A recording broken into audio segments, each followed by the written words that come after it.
ඔය දැනගනින් පරය තෝම ප්‍රින්සිපල් ගාවට දානවම තමයි මේ පාරණ. හරිද?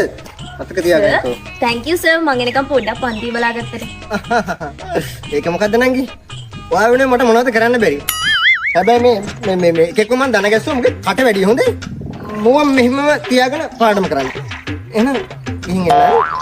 okay children. අද මට පාඩම කරන්න කිසිම mood එකක් නැහැ. ඒක හින්දා අපි වෙන activity එකක් කරමුද? okayද? okay teacher. හරි. මුලින්ම කියන්න බලන්න ඕකොල්ලෝ ලොකු වුණාම වෙන්න කැමති කවුද කියලා. චාරු නැගිටලා ඔයා කියන්න බලන්න. මං නම් ටීචර් ડોක්ටර් කෙනෙක් වෙනවා. ඒ ආත් කළා කොහෙද මම ડોක්ටර් කෙනෙක් වෙන්නේ මේ ගෑනුණා අනේ මන්ද please be silent. හරි. තමුසි දැන් hina වුණානේ. තමුසි නැගිටලා කියනවා බලන්න වෙන්න කැමති කවුද කියලා. ටීචර් මං නම් කැමති ඉංජිනේරුවෙක් වෙන්න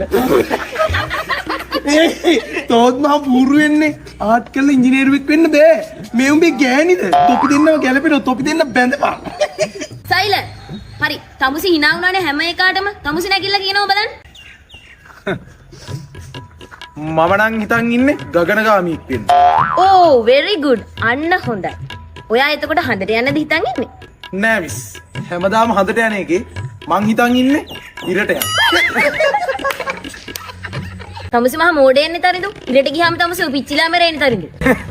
ඒ ඉතින් දවල්ට ගියොත්නේ මම ඉරට යන්නේ රැට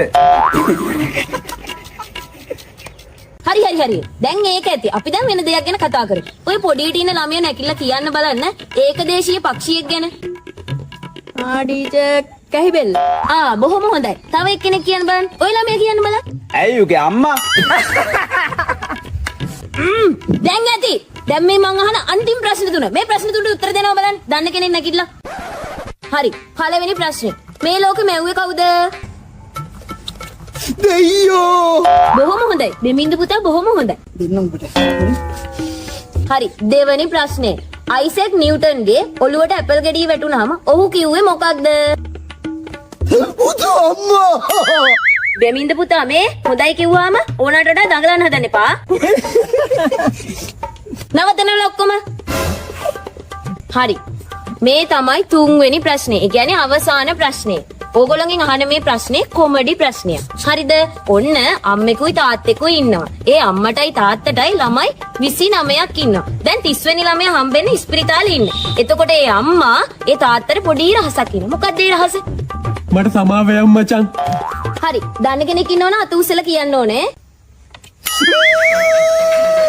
තෝකෙන් ආයි මට ඇන්නොත් ඔගේ ඕක කඩලා මං හපලා විසික් කරලා දානවා